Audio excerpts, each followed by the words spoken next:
Assalamualaikum warahmatullahi wabarakatuh. Jadi pada kesempatan kali ini, kelompok kami yang beranggotakan saya sendiri, Firda Taufani, NIM 222, dan Henis Ayu Islami, NIM 232, dan Nindya Noviera, NIM 239, akan membahas mengenai akuntansi murabahah.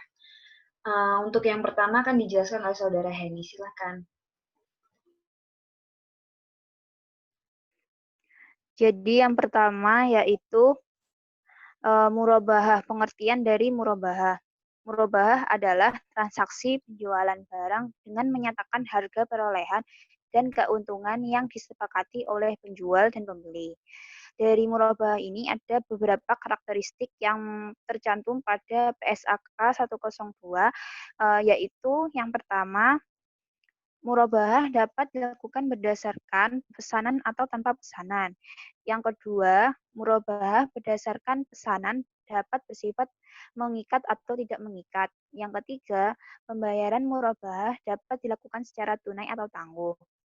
Next, yang keempat, yaitu akad murabahah memperkenankan penawaran harga yang berbeda untuk cara pembayaran yang berbeda.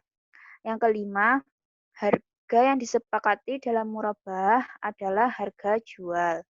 Yang keenam, diskon yang terkait dengan pembelian barang antara lain yaitu yang pertama, diskon dalam bentuk apapun, yang kedua, diskon biaya asuransi dari perusahaan, lalu yang ketiga, komisi dalam bentuk apapun.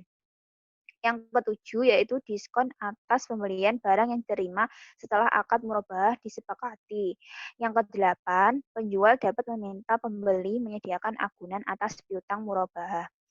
Next, lalu selanjutnya yang kesembilan yaitu penjual dapat meminta uang muka kepada pembeli sebagai bukti komitmen pembelian sebelum akad disepakati. Lalu yang ke-10, jika pembeli tidak dapat menyelesaikan piutang murabahah sesuai dengan diperjanjikan, maka penjual dapat mengenakan denda. Lalu yang ke-11 yaitu penjual boleh memberikan potongan pada saat pelunasan piutang murabahah. Yang ke-12 yaitu penjual boleh memberikan potongan dari total piutang murabahah yang belum dilunasi. Lalu selanjutnya yaitu akuntansi penjual. Dalam akuntansi penjual ini yang pertama ada pada saat perolehan, aset murabahah diakui sebagai persediaan sebesar biaya perolehan. Jurnal yang dicatat yaitu persediaan murabahah pada debit pada lalu kas pada kredit. Lalu yang kedua yaitu pengukuran persediaan murabahah setelah perolehan. Yang pertama yaitu jika aset murabahah bersifat mengikat. Ciri yang pertama itu yaitu dinilai sebesar biaya perolehan dan jika terjadi penurunan nilai sebelum diserahkan ke nasabah, maka diakui sebagai beban. Jurnal yang dicatat yaitu beban penurunan nilai pada persediaan. Lalu next selanjutnya yaitu jika aset murabahah bersifat tanpa pesanan atau tidak mengikat. Dalam cirinya yaitu dinilai sebesar biaya perolehan atau nilai realisasi neto. Yang kedua, jika nilai realisasi neto lebih rendah dari biaya perolehan, maka selisihnya diakui sebagai kerugian. Jurnal yang dicatat yaitu kerugian penurunan nilai persediaan murabahah pada debit, cadangan penurunan nilai persediaan murabahah pada kredit. Lalu ada yang ketiga diskon. Diskon pembelian aset murabahah. Diakui yang pertama pada pengurang biaya perolehan aset murabahah, yang kedua liabilitas pada pembeli, yang ketiga tambahan keuntungan murabahah, lalu yang keempat pendapatan operasional lain. Yang keempat yaitu dari liabilitas kepada pembeli akan tereliminasi jika yang pertama dilakukan pembayaran kepada pembeli sejumlah potongan dikurangi biaya pengembalian atau dipindahkan sebagai dana kebajikan jika pembeli sudah didapat dijangkau oleh penjual. Lalu yang selanjutnya yaitu yang kelima, keuntungan murabahah diakui yang pertama pada saat terjadinya penyerahan barang jika dilakukan secara tunai. Jurnal yang dicatat yaitu kas atau piutang pada debit, persediaan pada kredit, dan pendapatan margin pada kredit. Lalu yang kedua yaitu selama periode akad dengan tingkat resiko dan upaya untuk menyelesaikan keuntungan tersebut, maka ada beberapa metode yang dilakukan, yaitu yang pertama, keuntungan diakui saat penyerahan aset murabahah. Yang kedua, yaitu keuntungan diakui proporsional dengan besaran kas yang berhasil ditagih dari piutang murabahah. Untuk jurnal saat penyerahan aset murabahah, yang pertama yaitu piutang pada debit, persediaan, lalu margin murabahah tangguhan pada kredit. Pada saat menerima pelunasan piutang, maka jurnal yang dicatat yaitu kas pada debit, margin perubahan tangguhan pada debit, piutang pada kredit, dan pendapatan margin pada kredit. Lalu keuntungan yang ketiga yaitu keuntungan diakui saat seluruh piutang murabahah berhasil ditagih. Jurnalnya yaitu piutang pada debit, persediaan pada kredit, dan margin murabahah tangguhan pada kredit. Pada saat menerima pelunasan piutang, ada yang dicatat yaitu kas pada debit, margin murabahah tangguhan pada debit, dan piutang murabahah pada kredit, lalu pendapatan margin murabahah pada kredit. Pengakuan keuntungan dilakukan secara proporsional atas jumlah piutang yang berhasil ditagih. Lalu yang keenam yaitu potongan pelunasan piutang murabahah yang diberikan kepada pembeli yang melunasi secara tepat waktu atau lebih cepat dari waktu yang telah disepakati. Lalu yang ketujuh yaitu ada potongan angsuran murabahah diakui sebagai berikut. Yang pertama, jika disebabkan oleh pembeli yang membayar secara tepat waktu. Jurnal yang dicatat pada saat pengakuan keuntungan yaitu margin murabahah tangguhan pada debit dan pendapatan margin murabahah pada kredit. Pada saat menerima pelunasan dan mengakui potongan angsuran, jurnal yang dicatat yaitu kas pada debit, pendapatan margin murabahah pada debit, dan piutang murabahah pada kredit. Jika disebabkan oleh penurunan kemampuan pembayaran pembeli, maka diakui sebagai beban. Next, jurnal yang dicatat yaitu margin murabahah tangguhan pada debit, pendapatan margin murabahah pada kredit. Pada saat pengakuan keuntungan yang dicatat jurnalnya yaitu kas pada debit, beban-beban lain potongan angsuran pada debit, dan piutang murabahah pada kredit. Pada saat menerima pelunasan, itu yang dicatat yang di atas. Lalu denda dikenakan apabila pembeli lalai dalam melakukan kewajiban. Jurnal yang dicatat yaitu kas pada rekening simpanan wadiah simpanan kebajikan pada kredit. Lalu ada uang muka atau urbun. Pengakuan dari uang muka ini ada 3, yaitu yang pertama, uang muka diakui sebagai uang muka pembelian sebesar jumlah yang diterima. Lalu yang kedua, jika barang jadi dibeli oleh pembeli, maka uang muka diakui sebagai pembayaran piutang. Yang ketiga, jika barang batal dibeli oleh pembeli, maka uang muka dikembalikan pada pembeli. Jadi di uang muka ini penjual mencatat jurnal, yaitu yang pertama debit itu piutang pada margin murabahah tangguhan pada kredit dan persediaan murabahah pada kredit. Lalu kewajiban lain uang muka murabahah pada debit pada piutang murabahah pada kredit. Pada saat menerima uang muka, jurnal dibuat jika pembeli batal membeli barang, maka penjual akan mencatat pengembalian uang muka setelah dipotong biaya administrasi. Jurnal dicatat yaitu kewajiban lain-lain uang muka pada pendapatan lain-lain.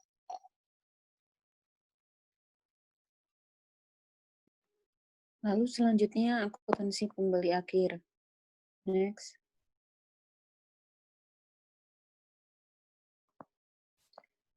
Nah, utang yang timbul dari transaksi murabahah tangguh diakui sebagai utang murabahah sebesar jumlah yang wajib dibayarkan. Biaya perolehan dari aset yang diperoleh melalui transaksi murabahah diukur pada harga beli ditambah biaya transaksi jika murabahah secara tunai, biaya perolehan tunai jika melalui murabahah tangguh. Selisih antara harga beli dan biaya transaksi dengan biaya perolehan tunai diakui sebagai beban murabahah tangguhan. Beban murabahah tangguhan diamortisasi secara proporsional selama masa akad. diskon pembelian yang diterima setelah akad murabahah, potongan pelunasan, dan potongan utang murabahah diakui sebagai pengurang beban murabahah tangguhan. Denda yang dibayarkan pada penjual diakui sebagai beban. Potongan uang muka akibat membeli batal membeli barang diakui sebagai beban. Lalu ada penyajian. Nah, di penyajian itu ada penjelasan, itu piutang murabahah disajikan sebesar nilai neto yang dapat direalisasikan, yaitu saldo piutang murabahah dikurangi penyisihan kerugian piutang. Pendapatan murabahah tangguhan dan biaya transaksi disajikan sebagai pengurang piutang murabahah. Beban murabahah tangguhan disajikan sebagai pengurang utang murabahah. Next. Lalu ada pengungkapan. Penjual mengungkapkan hal yang terkait dengan transaksi murabahah, tetapi tidak terbatas pada harga perolehan aset murabahah, janji pemesanan dalam murabahah berdasarkan pesanan sebagai kewajiban atau bukan, dan pengungkapan yang diperlukan sesuai PSAK 101, yaitu penyajian laporan keuangan syariah.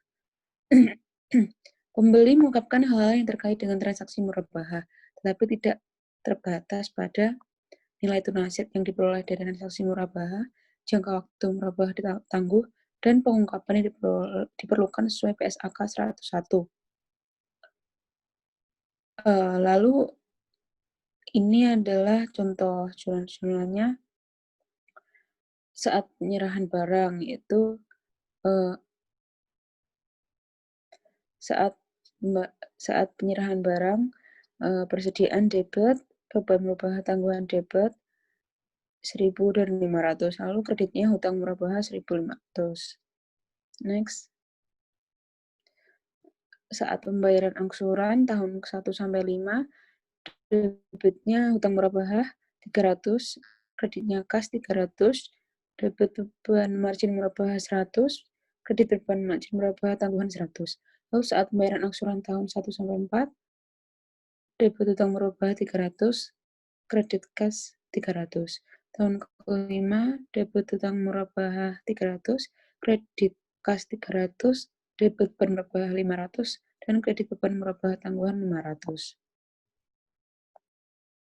Next.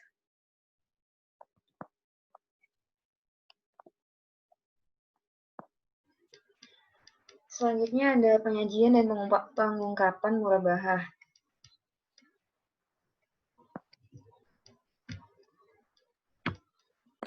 Nah, untuk penyajian dalam akuntansi syariah, penyajian laporan akuntansi bank syariah telah diatur dengan pedoman standar akuntansi keuangan dan pedoman akuntansi perbankan syariah Indonesia atau yang biasa disebut PABSI. Nah, menurut PSAK nomor 102, piutang murabahah disajikan sebesar nilai bersih yang dapat direalisasikan, yaitu saldo piutang murabahah yang dikurangi penyisihan kerugian piutang. Margin murabahah tangguhan disajikan sebagai pengurang kontra account piutang murabahah. Beban murabahah tangguhan disajikan sebagai pengurang kontra account hutang murabahah. Nah, berdasarkan ketetapan dari Dewan Syariah Nasional mengenai ketentuan dalam transaksi murabahah, jual beli barang yang dilakukan adalah milik entitas syariah.